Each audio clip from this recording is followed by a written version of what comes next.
Documento 178. O último dia no acampamento. Jesus havia planejado passar essa quinta-feira, o seu último dia livre, como um filho divino encarnado na terra, com seus apóstolos e uns poucos discípulos leais e devotados. Logo após a hora do desjejum, nessa bela manhã, o mestre conduziu-os a um local retirado, a pouca distância acima do acampamento, e ali lhes ensinou muitas novas verdades. Embora Jesus tenha feito outros discursos aos apóstolos durante as primeiras horas da tarde naquele dia, essa conversa de antes do meio-dia de quinta-feira foi a sua fala de despedida aos vários grupos do acampamento, de apóstolos e discípulos escolhidos, tanto judeus quanto gentios. Todos os 12 estavam presentes, salvo Judas. Pedro e vários dos apóstolos notaram a ausência dele e alguns até pensaram que Jesus o tinha enviado à cidade para cuidar de alguma questão, provavelmente para acertar os detalhes da celebração vindoura da Páscoa. Judas não retornou ao acampamento senão no meio da tarde, pouco antes de Jesus conduzir os 12 a Jerusalém para compartilharem da última ceia. 1. Discurso sobre filiação e cidadania. Jesus falou para cerca de 50 dos seus seguidores de confiança durante quase 2 horas e respondeu a umas tantas perguntas a respeito da relação entre o reino do céu e os reinos deste mundo, a respeito da relação entre a filiação a Deus e a cidadania nos governos terrenos. Este discurso, junto com as suas respostas, pode ser resumido e reescrito em linguagem moderna da seguinte maneira: os reinos deste mundo, sendo materiais, podem frequentemente considerar que seja necessário empregar a força física para a execução das suas leis e para a manutenção da ordem. No reino do céu, os verdadeiros crentes não recorrerão ao emprego da força física. O reino do céu, sendo uma fraternidade espiritual dos filhos nascidos do Espírito de Deus, pode apenas ser promulgado pelo poder do Espírito.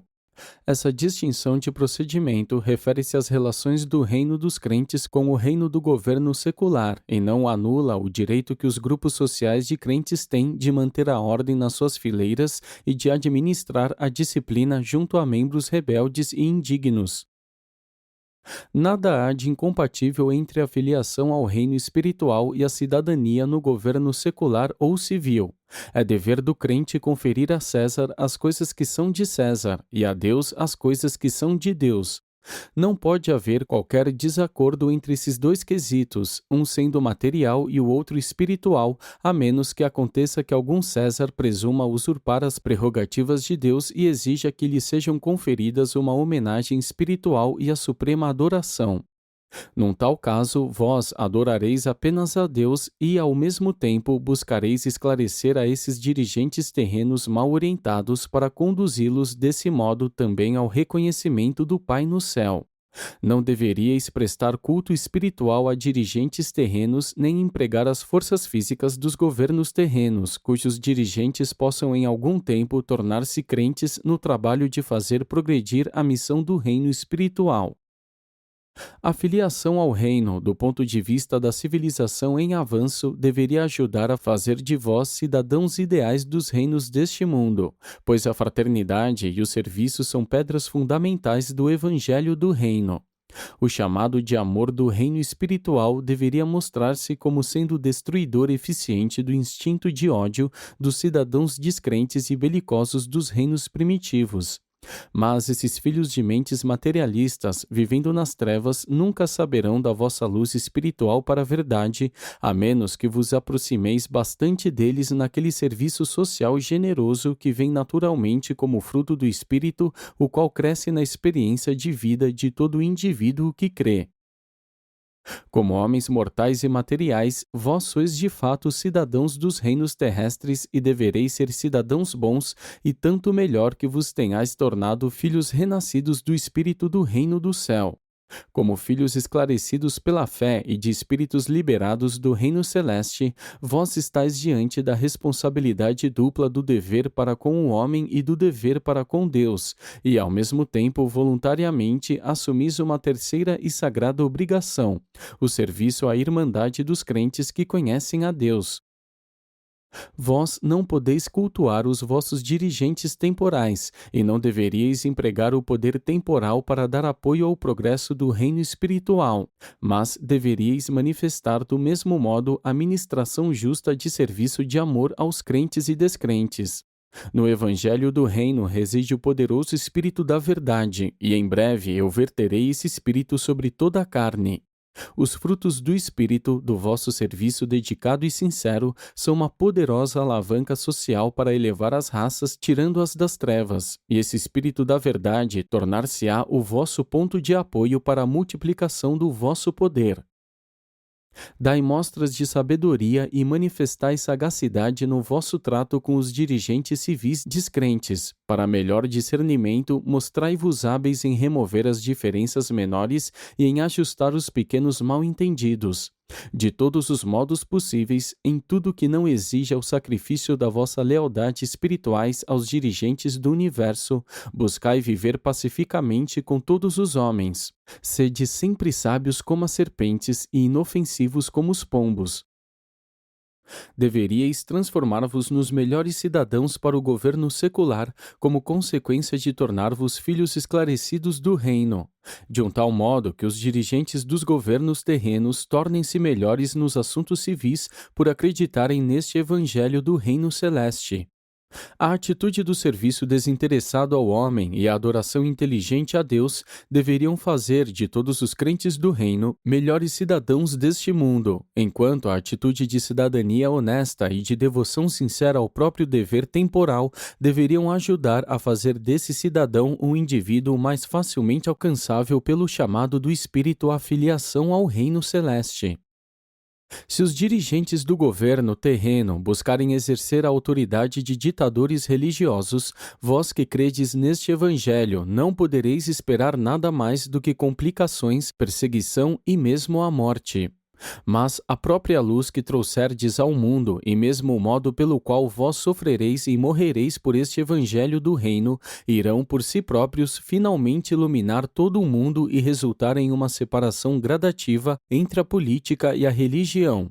A pregação persistente deste evangelho do reino irá algum dia trazer uma libertação nova a todas as nações e também uma liberdade intelectual e religiosa inacreditável.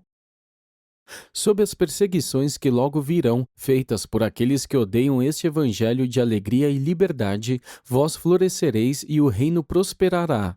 Contudo, estareis sob um grave perigo em épocas subsequentes, quando a maior parte dos homens falará favoravelmente aos crentes do reino, e muitos que ocupam altas posições nominalmente aceitarão o evangelho do reino celeste.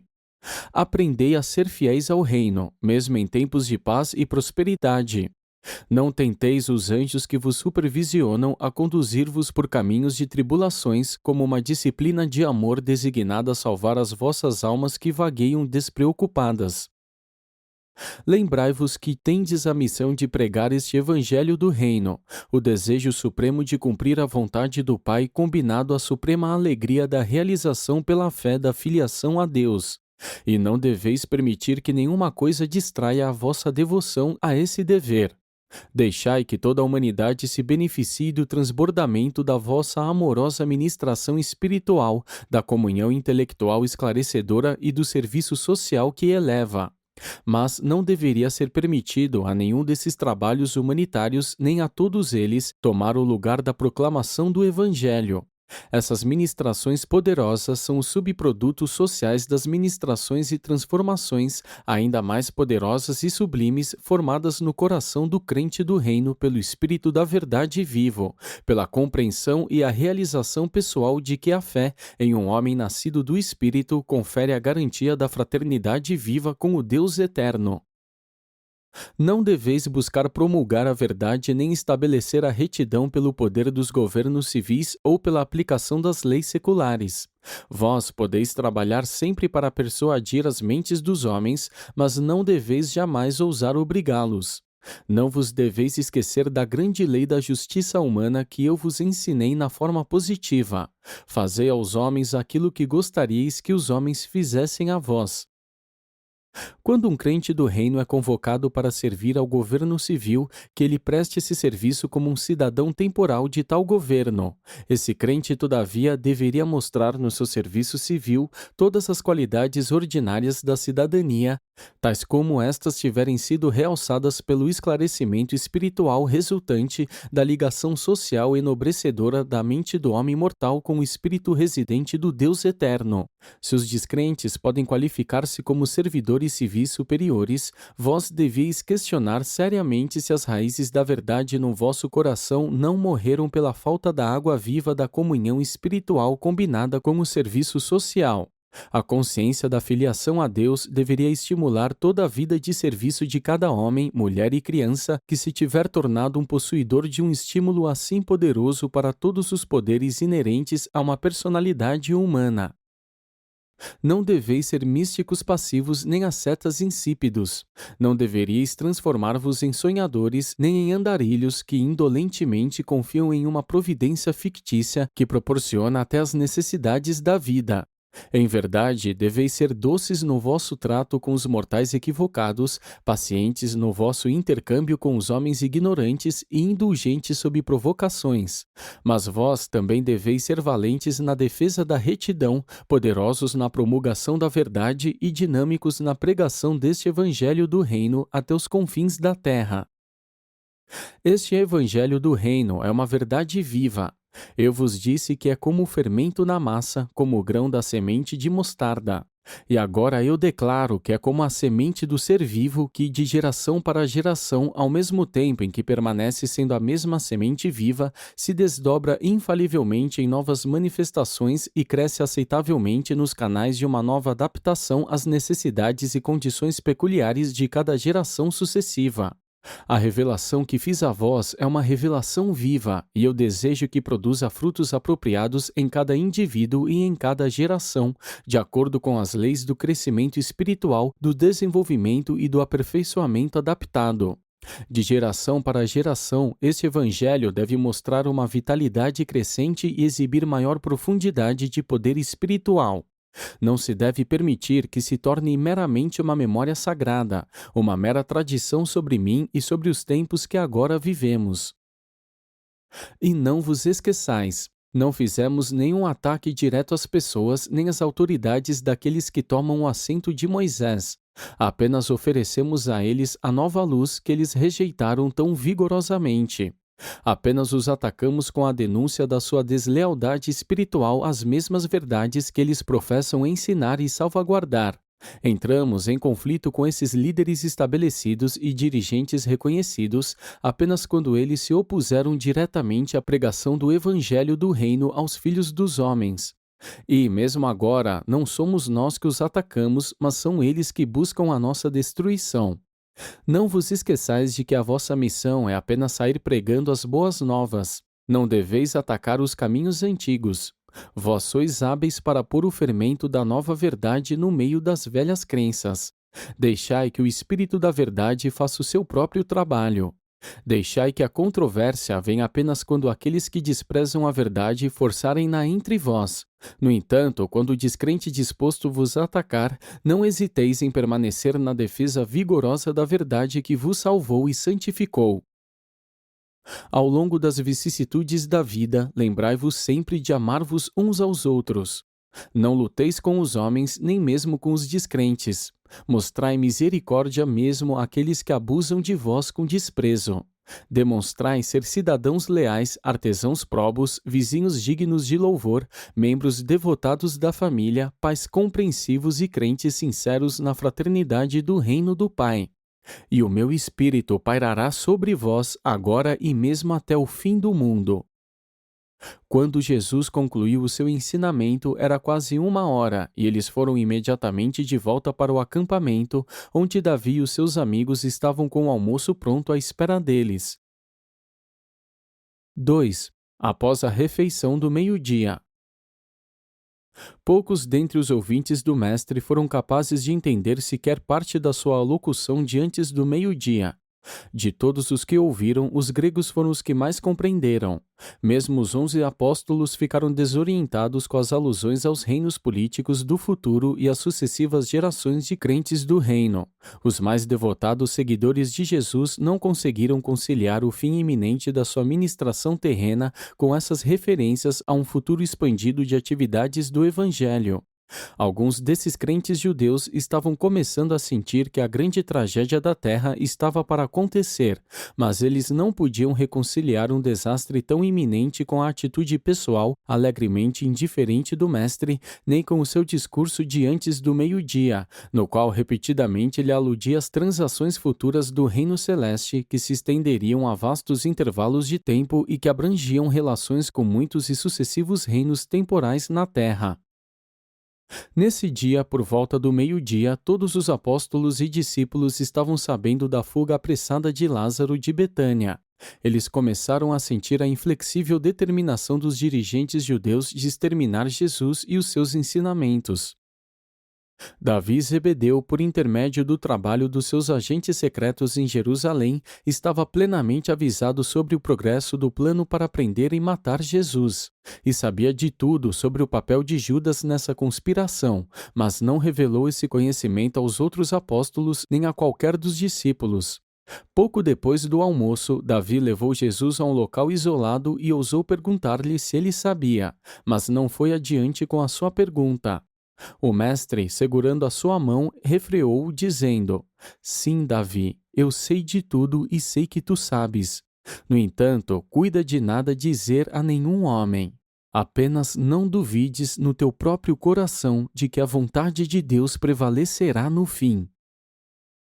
Essa conversa com Davi foi interrompida com a chegada de um mensageiro da Filadélfia trazendo notícias de Abner, que, sabendo da conspiração para matar Jesus, perguntava se devia partir para Jerusalém. Esse corredor apressou-se a voltar para a Filadélfia com esta mensagem para Abner: Continuai com o vosso trabalho. Se eu me separar de vós na carne, é apenas para que eu possa voltar em espírito. Eu não vos abandonarei, estarei convosco até o fim. Nesse momento, Filipe veio ao mestre e perguntou: Mestre, vendo que a hora da Páscoa aproxima-se, onde desejarias que preparássemos o que há para comer? E quando ouviu a pergunta de Filipe, Jesus respondeu: Vai e traze Pedro e João, e então eu darei a todos vós as instruções a respeito da ceia que faremos juntos nesta noite. Quanto à Páscoa, deverás considerá-la depois que tivermos feito isso. Quando ouviu o mestre falar com Filipe sobre esses assuntos, Judas aproximou-se para poder ouvir a conversa deles. Mas Davi Zebedeu, que estava por perto, aproximou-se de Judas e entabulou uma conversa com ele, enquanto Filipe, Pedro e João foram para um lado a fim de conversar com o mestre. Disse Jesus aos três: Ide imediatamente a Jerusalém, e ao passardes pelo portão, ireis encontrar um homem que traz consigo um cântaro de água. Ele falará convosco e então vós o seguireis. Ele os levará a uma certa casa, ide com ele e perguntai ao bom homem daquela casa: onde é a sala de hóspedes em que o mestre deve tomar a ceia com seus apóstolos? E após perguntado isso, esse dono da casa vos mostrará uma ampla sala no andar de cima, toda mobiliada e pronta para nós. Ao chegar à cidade, os apóstolos encontraram um homem com o cântaro de água perto do portão e seguiram-no até a casa de João Marcos, onde o pai do rapaz os recebeu e mostrou-lhes a sala no andar de cima pronta para a ceia. E tudo isso aconteceu em consequência de um entendimento ao qual chegaram o mestre e João Marcos durante a tarde do dia anterior, quando estiveram a sós nas colinas. Jesus queria estar certo de ter essa última refeição sem ser perturbado com os seus apóstolos. E acreditando que Judas poderia armar com os seus inimigos para levá-lo, se soubesse de antemão do local de encontro deles, então fez esse arranjo em segredo com João Marcos. Desse modo, Judas só ficou sabendo do local de encontro mais tarde, quando chegou lá em companhia de Jesus e dos outros apóstolos. Davi Zebedeu tinha muitos assuntos para tratar com Judas, e desse modo este foi facilmente impedido de seguir Pedro, João e Filipe, como tanto desejaria ter feito. Quando Judas entregou a Davi uma certa soma de dinheiro para as provisões, Davi disse a ele: Judas, não seria oportuno, dadas as circunstâncias, proporcionares um pouco de dinheiro em adiantamento pelas minhas necessidades reais? E depois de haver refletido por um momento, Judas respondeu: Sim, Davi, acho que seria sábio. De fato, por causa das condições inquietantes em Jerusalém, julgo que seria melhor entregar-te todo o dinheiro. Eles conspiram contra o mestre, e em caso de qualquer coisa acontecer a mim, tu não ficarás em dificuldade. E assim Davi recebeu todo o fundo do caixa apostólico e os recibos de todo o dinheiro em depósito. Os apóstolos só souberam dessa transação na noite do dia seguinte. Era por volta de 4:30 da tarde quando os 3 apóstolos voltaram e informaram a Jesus que tudo estava pronto para a ceia. O mestre imediatamente preparou-se para levar os seus 12 apóstolos até a trilha para a estrada de Betânia e até Jerusalém. E essa foi a última caminhada que ele fez com todos os 12 juntos. 3. A caminho da ceia. Buscando novamente evitar as multidões, passando pelo Vale do Cedron, indo para frente e para trás, entre o Parque do Getsêmani e Jerusalém, Jesus e os 12 caminharam pelo lado oeste do Monte das Oliveiras para alcançar a estrada que de Betânia levava até a cidade. À medida que se aproximaram do local em que Jesus havia parado na tarde anterior para discursar sobre a destruição de Jerusalém, pararam inconscientemente e, em silêncio, olharam lá embaixo para a cidade. Sendo um pouco cedo e desde que não queria passar pela cidade antes do entardecer, Jesus disse aos seus seguidores: Assentai-vos e descansai, enquanto eu converso convosco sobre tudo o que em breve irá acontecer. Por todos esses anos tenho vivido convosco como irmãos. Ensinei-vos a verdade a respeito do reino celeste e revelei-vos os mistérios dele. E o meu Pai realmente fez muitas obras maravilhosas relacionadas à minha missão na terra. Tendes sido testemunhas de tudo e tomastes parte na experiência de trabalhar junto com Deus.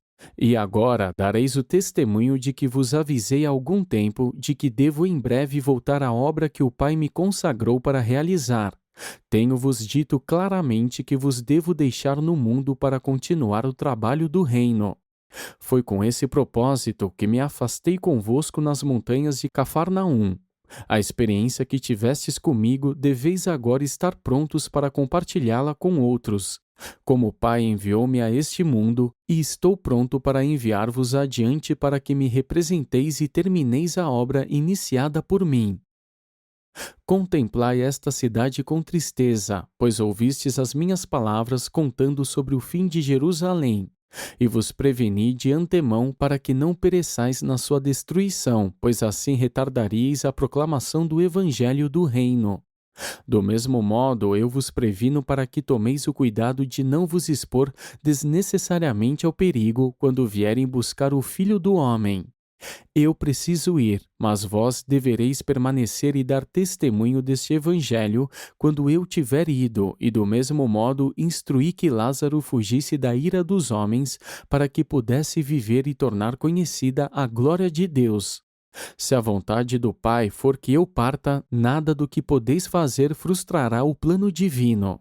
Tomai cuidado convosco para que eles não vos matem também. Que as vossas almas sejam valentes na defesa do Evangelho pelo poder do Espírito, mas não sejais levados a cometer tolices tentando defender o Filho do Homem. Não preciso de nenhuma defesa vinda da mão do homem. Os exércitos celestes estão à disposição neste mesmo instante, mas estou determinado a fazer a vontade do meu Pai no céu, e, portanto, devemos submeter-nos àquilo que está para vir.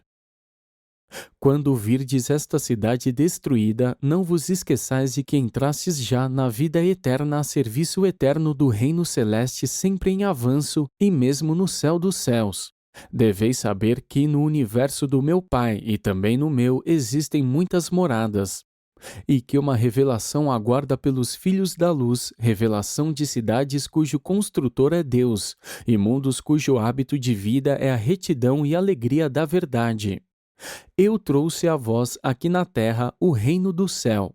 Mas declaro que todos vós que entrardes nele e permanecerdes nele pela fé, certamente ascendereis aos mundos no alto, pelo serviço vivo à verdade, e assentar-vos-eis comigo no reino espiritual do nosso Pai. Mas deveis primeiro criar coragem e completar a obra que iniciastes comigo. Deveis primeiro passar por muitas atribulações e resistir a muitas tristezas. E essas provações já estão caindo sobre nós. E quando houverdes terminado a vossa obra na terra, devereis vir para a minha alegria, do mesmo modo que eu já haverei terminado a obra do meu Pai na terra, e estarei na iminência de voltar para o seu abraço. Depois de haver dito isso, Jesus levantou-se, e todos seguiram-no pelo Monte das Oliveiras abaixo, rumo à cidade. Nenhum dos apóstolos, exceto 3 deles, sabiam para onde estavam indo, enquanto passavam pelas ruas estreitas sob a escuridão da noite. As multidões apertavam-nos, mas ninguém os reconheceu, nem sabia que o Filho de Deus estava passando por ali, a caminho do último encontro mortal com os seus embaixadores escolhidos do reino. Nem os apóstolos sabiam que um dentre eles havia já abraçado uma conspiração para atraiçoar o Mestre e que o entregaria nas mãos dos seus inimigos. João Marcos os havia acompanhado por todo o caminho até a cidade, e após haverem seguido o portão da cidade adentro, apressou-se por uma outra viela, de modo que já estava esperando para dar-lhes as boas-vindas à casa do seu pai quando eles lá chegavam.